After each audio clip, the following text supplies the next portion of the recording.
అందరికీ praise lord. ఈరోజు దేవుని గురించి కొన్ని మాటలు నేర్చుకుందాము. ఉపవాస ప్రార్థన మన క్రైస్తవ జీవితానికి, విశ్వాసానికి ఎంతో ప్రాముఖ్యమైనది. నిజమైన క్రైస్తవ జీవితంలో ఉపవాస ప్రార్థన ద్వారా విడుదల కాని సమస్యలు అంటూ ఏవీ ఉండవు. నిజమే, మన జీవితంలో కొన్ని కఠినమైన పరిస్థితులు, కొన్ని కఠినమైన శ్రమలు, ఇబ్బందులు మన జీవితంలో వస్తుంటాయి. అయితే అలాంటి వాటికి ఎంత ప్రార్థించినా విడుదల రాదు ఒక్కొక్కసారి. అప్పుడు మనం ఏం చేయాలంటే కొన్ని రోజులు ఉపవాసం ఉండి వాటి కోసం ప్రార్థించాలి. అయితే మన బైబిల్లో చూసినప్పుడు ఒక ప్రాంతాన్ని మనం చూస్తాం. నినివే పట్టణస్థులు వారు ఎంతో పాపం చేశారు. దేవునికి వారు పాపము చేసి దేవుడు వారి ప్రాంతముని నాశనం చేయాలని ఆశపడతాడు. అయితే అప్పుడు దేవుడు వారిని రక్షించాలని ఆశపడతాడు. ఎంత పాపులనైనా మన దేవుడు ప్రేమిస్తున్నాడు. అయితే వారికి ఏ వార్త పంపకుండా దేవుడు వారిని హతము చేయవచ్చు. పట్టణాన్ని, ఆ ప్రజల్ని దేవుడు చంపవచ్చు. కానీ దేవుడు ఈరోజు ఎవరినైనా, ఒక పాపినైనా, ఘోర పాపినైనా దేవుడు ప్రేమిస్తున్నాడు. ఆ ప్రేమను మనము అక్కడ నినివే పట్టణస్థుల పైన, ఆ దేశం పైన దేవుడు చూపిస్తున్నాడని మనం గ్రహించవచ్చు. అయితే వారి చెడు నడతలు దేవునికి కనిపించినాయి. అయితే ప్రభువు ఒక ప్రవక్తని వారి కొరకు పంపించాడు. నీవు వెళ్ళి నినివే పట్టణస్థులకు దేవుడు మీ పట్టణాన్ని నాశనం చేస్తాడట, మీరు మారు మనసు పొందండి, మీ జీవితాలను మార్చుకోండి అని యోనాను దేవుడు ఆ పట్టణానికి పంపిస్తాడు. దేవుని ప్రేమను ఇక్కడ మనం చూడవచ్చు. అయితే దేవుడు వారు ఘోరమైన పాపం చేసినప్పటికీ వాళ్ళకు మరలా ఒక ఛాన్స్ ఇస్తాడు. ఈరోజు మన జీవితంలో కూడా మనము దేవుని ప్రేమకు అర్హులము కాదు. అయినప్పటికీ ఆయన సువార్తని, ఆయన ప్రేమని మనకు తెలియపరిచి ఈరోజు నీవైనా నేనైనా దేవుని ఎరగడానికి దేవుడు మనకు కూడా ఒక అవకాశం ఇచ్చాడు. ఈ రక్షణ, ఈ భాగ్యం పొందకపోతే మనం చనిపోతే ఆ నిత్యమైన నరకంలో ఉండేవారు. ఈరోజు మనం గ్రహించాలి, మనం ఎంత పాపులమైనప్పటికీ మనల్ని ప్రేమించి మనల్ని విడిపించిన దేవుడు ఆ నినివే పట్టణస్థుల కొరకు కూడా దేవుడు ఒక అవకాశం ఇచ్చాడు. ప్రవక్తను అక్కడికి పంపించి వారికి ఆ వర్తమానం పంపినప్పుడు వారు 40 రాత్రులు 40 పగళ్ళు వారు ఉపవాసం ఉన్నాడు. గోనె పట్టుకొని రాజు సహితం, పశువులు సహితం, చిన్నపిల్లల సహితం ప్రతి ఒక్కరూ వారి జీవితాలను మార్చుకున్నారండి. వారు చేసిన పాపములు ఒప్పుకున్నారు దేవుని సన్నిధిలో.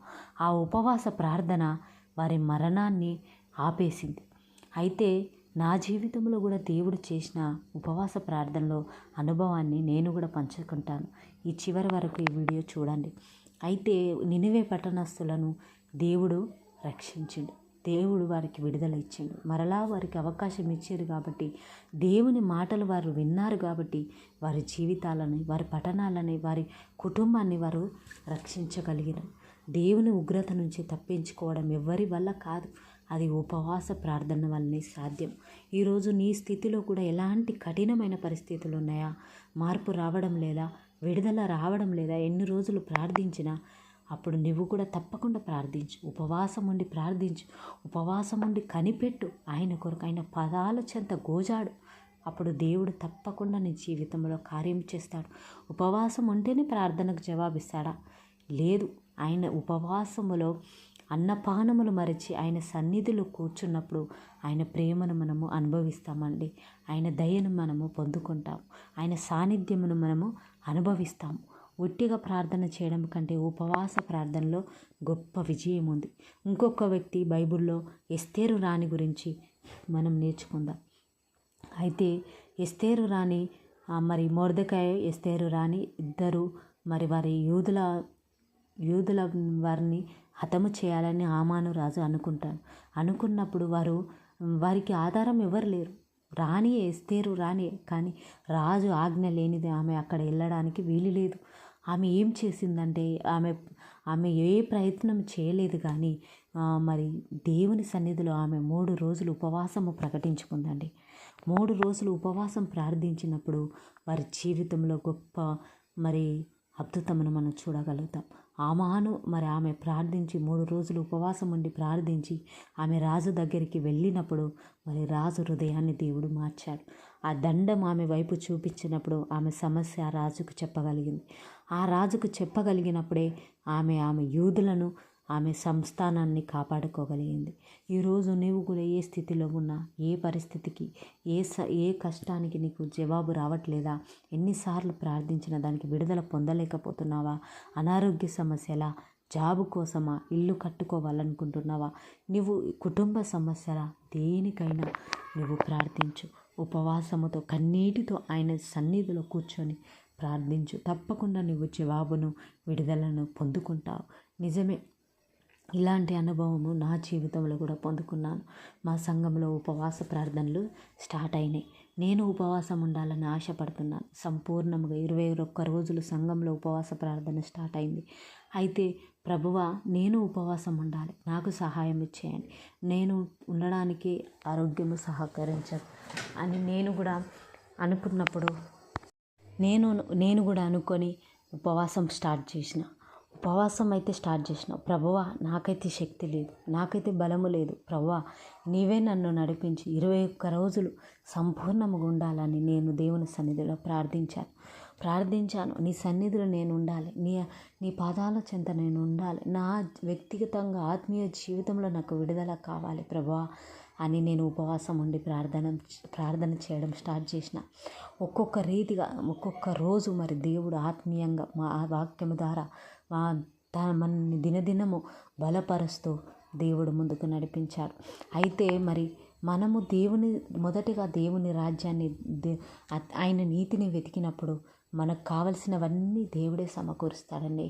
నేను నా వ్యక్తిగత పరిస్థితులు, నా వ్యక్తిగత అవసరతలు ఆ ఉపవాస ప్రార్థనలో ప్రార్థించినప్పుడు ఒక్కొక్కటిగా దేవుడు కార్యం చేయడం మొదలుపెట్టాడు. ఒక్కొక్క రకముగా దేవుడు చేస్తున్న అద్భుతంలో నేను అనుభవించాను. ఆయన సాన్నిధ్యం, ఆయన ఆనందం, ఆయన సంతోషం నేను అనుభవించగలిగాను. అయితే మా చర్చి 1.5 కిలోమీటర్ల దూరం లాగా ఉంటుంది. అయితే మరి ఆ 21 రోజులు ఉపవాసం ఉంటూ నేను చర్చికి నడుచుకుంటూ వెళ్ళడానికి దేవుడు కృపనిచ్చాడు. ఒక రెండు 3 రోజులు అన్నం తినకపోతేనే మనము నీరసం అయిపోతాం, శరీరం బలహీనం అయిపోతుంది. కానీ దేవుడి సహాయము కోరుకొని ఆయన సాన్నిధ్యం అనుభవిస్తూ మనం ఉపవాసం ఉంటే నీ శరీరంలో ఏ బలహీనత ఉండదండి. నువ్వు ఇంట్లో పని చేసుకుంటూ, డ్యూటీ చేసుకుంటూ, నువ్వు నడుచుకుంటూ వెళ్తూ ఏ పని చేసినా నీవు ఉపవాసం ఉండి ప్రార్థించినప్పుడు దేవుని అద్భుతములు, దేవుని ఆశ్చర్య కార్యములు నీ జీవితంలో చూడగలుగుతావు. అయితే మరి ఒకరోజు నేను ఉపవాసం ఉండి 5-6 రోజులు అవుతుంది. అప్పుడు నేను ఒకసారి బీపీ చెకప్ చేసుకున్నప్పుడు 120 ఉన్నది నాకు. అసలు అది అద్భుతం అనిపించింది, ఆశ్చర్యం అనిపించింది. 2-3 రోజులు అన్నం తినకపోతేనే మన బీపీ లో అవుతుంది. కానీ దేవుని ప్లాను, దేవుని ఉద్దేశము, దేవా నేను నీ సన్నిధిలో ఉపవాసం ఉండాలని కనిపెట్టాలి, నా కుటుంబంలో, నా వ్యక్తిగత జీవితంలో నాకు విడుదల కావాలి ప్రభువా, నేను ఉపవాసం ఉండాలి ప్రభువా అని ప్రార్థించి ఆయన సన్నిధిలో కూర్చున్నప్పుడు దేవుడే నిన్ను నడిపిస్తాడు, దేవుడే నీకు శక్తినిస్తాడు, దేవుడే నీకు బలమునిస్తాడండి. నిజమే, నీ కుటుంబంలో ఏ సమస్యలతో ఉన్నా ఇప్పుడే నువ్వు ఉపవాసం ప్రార్థించుకో. ఈ క్షణమే నువ్వు నిర్ణయం తీసుకో, ప్రభువా నేను ఉపవాసం ఉండాలి, ఇన్ని రోజుల నుంచి నా కుటుంబంలో, నా వ్యక్తిగత జీవితంలో అది విడుదల రావట్లేదు ప్రభా, నేను దీని కొరకు పట్టుదల కలిగి ప్రార్థిస్తాను ప్రభా. ఎస్తేరు రాణికి విడుదలిచ్చిన దేవా, ఎస్తేరు రాణిని రక్షించిన దేవా, నా జీవితంలో కూడా అట్టి రక్షణ నాకు కావాలి ప్రభా అని నీవు ఉపవాసం ఉండి కన్నీటితో ప్రార్థించు. నీకు ఎలాంటి కష్టమైన, ఎలాంటి బాధ అయినా దేవుడు దానికి జవాబునిస్తాడు, దేవుడు దాన్ని విడుదలిస్తాడండి. నిజము, ఆ ఉపవాస ప్రార్థనలో గొప్ప అద్భుతం ఉందండి. ఆ గొప్ప శక్తిని మనం వ్యక్తిగతంగా అనుభవించాలి, వ్యక్తిగతంగా దాన్ని పొందుకోవాలండి. దేవుడు మనకిచ్చాడు. దేవుడు యేసు ప్రభువే తన మాదిరిని చూపించాడు. 40 రోజులు ఈ లోకంలో తను బ్రతికి మాదిరిగా మనకు చూపించాడు. ఉపవాసం ఉండి ప్రార్థిస్తాడు. అలాంటి ఉపవాస అనుభవం, అలాంటి దేవుని అనుభవం మనం పొందుకోవాలి. మరి ఎందరో పెద్ద పెద్ద భక్తులు దేవుని స్వరము వినగలిగారు, దేవుని మాటలు వారు వినగలిగారు, వారి దర్శనాలు వారు చూడగలిగారంటే అది ఉపవాస ప్రార్థన ద్వారానే సాధ్యం. ఈరోజు నీవు అయినా నేనైనా దేవుని స్వరము వినాలన్నా, దేవుని ఆ ప్రత్యక్షత, దేవుని మహిమ, దేవుని దర్శనాలు మనం చూడాలన్నా ఉపవాస ప్రార్థన మన జీవితంలో ఎంతో ముఖ్యమైనది. దాన్ని మనం అస్సలు మిస్ చేసుకోవద్దు. నీవు ఉండాలని ఆశపడుతున్నావా? నీ శరీరం బాగలేదా? నీ ఇంట్లో సహకారం లేదా? అయితే నువ్వు ఒక్కటి ప్రార్థన చేయి, ప్రభా నేను ఉపవాసం ఉండాలి, నాకు ఎట్లయినా నువ్వు సహాయం చేయి ప్రభా, నేను ఉండాలని ఆశపడుతున్నాను, నాకు ఆరోగ్యమని, నా కుటుంబంలో అందరూ సహకరించుటకు సహాయం ఇచ్చేయండి, నేను పని చేసుకోవాలి ప్రభా, నాకు బలముని అని నువ్వు ప్రార్థించి ఉపవాసం ఉండు. కంపల్సరిగా నీ జీవితంలో గొప్ప విడుదలను, గొప్ప అనుభవంను దేవుడు నీ జీవితంలో కార్యం చేస్తాడు. నినివే పట్టణస్థులు ప్రజల్ని రక్షించిన దేవుడు ఈరోజు నీ కుటుంబంలో ఏ సమస్య ఉన్నా దాంట్లో విడుదల దేవుడు అనుగ్రహిస్తాడు. నీవు నమ్మి విశ్వాసముతో ప్రార్థించు, గొప్ప విజయమును నీ జీవితంలో చూస్తావు. నీవు ఉపవాసం ఉండి ప్రార్థించినప్పుడు నీ పట్ల దేవుని చిత్తం ఏంటిదో, దేవుని ప్రణాళిక ఏంటిదో నువ్వు తెలుసుకోగలుగుతావు. ఆయన కోసము, ఆయన పనిలో నువ్వు వాడగలుగుతావు. నీవు ఏ స్థితిలో ఉన్నా, నువ్వు విలువలేనిదానిగా ఉన్నావా, నిన్నెవరు గుర్తించట్లేదా? నిన్ను గుర్తించేవారు ఉన్నాడు, ఒక్కడే, ఆయన యేసుక్రీస్తు ప్రభు. ఆయన తన మహిమను వదులుకొని నీ కొరకు, నా కొరకు ఈ లోకానికి దిగివచ్చాడు. తను ఎంతో మాదిరిగా మనకు చూపించాడు. ఈరోజు అతని కొరకు నువ్వేం చేస్తున్నావు? ఒక్క పూట నీ కడుపు మార్చుకుంటున్నావా? ఒక్క పూట, ఒక్క సమయం, ఒక గంట తనకిస్తున్నావా? నీ జీవితంలో నీకింత ఆరోగ్యం ఇస్తున్నాడు, ఇంత ఆయుష్ని ఇస్తున్నాడు, నీకు కుటుంబంలో అన్ని సమకూర్చిన దేవునికి నీవేమి చేస్తున్నావు? నీ వంతుకు నీవు.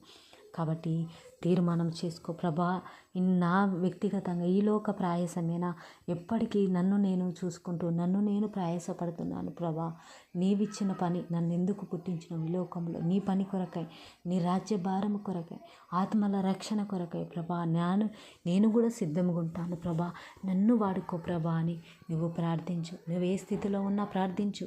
నీకే జ్ఞానము లేదా, నీకే అందము లేదా, ఏ ఆరోగ్యము లేదా, నీవు ఏ స్థితిలో ఉన్నా సరే నిన్ను దేవుడు వాడుకుంటాడు. నీవు ఉన్న చోటని నిన్ను వాడుకుంటాడు.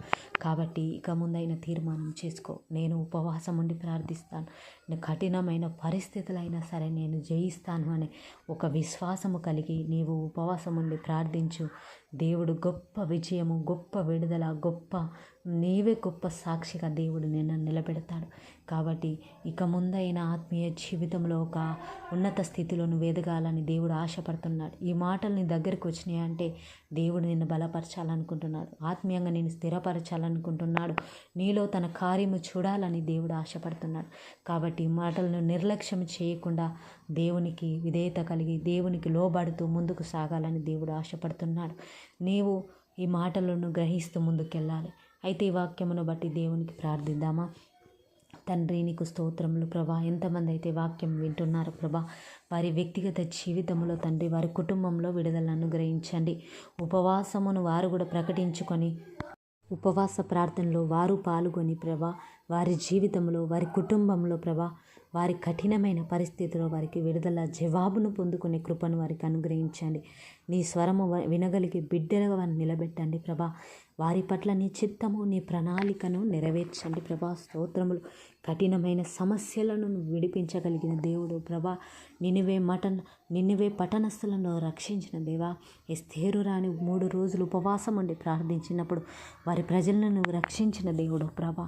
యేసయ్యా, ఎంతమంది అయితే ఉపవాసం ఉండి ప్రార్థిస్తున్నారో వారి జీవితంలో విడుదల, అద్భుతములు, ఆశ్చర్య కార్యములు జరిగించమని వారిని బలపరచండి, ప్రోత్సహించండి, వారికి ఆరోగ్యమునివ్వండి, వారి పరిస్థితులను మార్చగలిగిన దేవుడు ప్రభా. యేసయ్యా, నీకే వందనాలు, స్తుతులు, స్తోత్రములు చెల్లించుకుంటూ ఈ ప్రార్థన, ఈ వాక్యము వారి వ్యక్తిగత జీవితాలకు ఆశీర్వాదకరంగా మార్చమని యేసు నామంలో అడిగి వేడుకుంటున్నాం తండ్రి. ఆమేన్. దేవుడి మాటలు దీవించి ఆశీర్వదించునుగాక.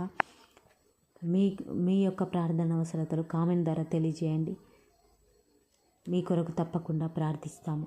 మా కొరకు కూడా ప్రార్థించండి. మా పరిచర్యలు, ఈ ఆన్లైన్ పరిచర్యలు ఇంకను దేవుడు బహుగా మమ్మల్ని వాడుకొనులాగున నా కొరకు ప్రార్థించండి.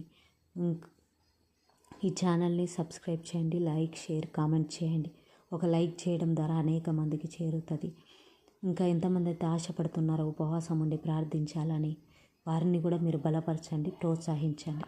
దేవుడి మాటలు దీవించి ఆశీర్వదించును గాక.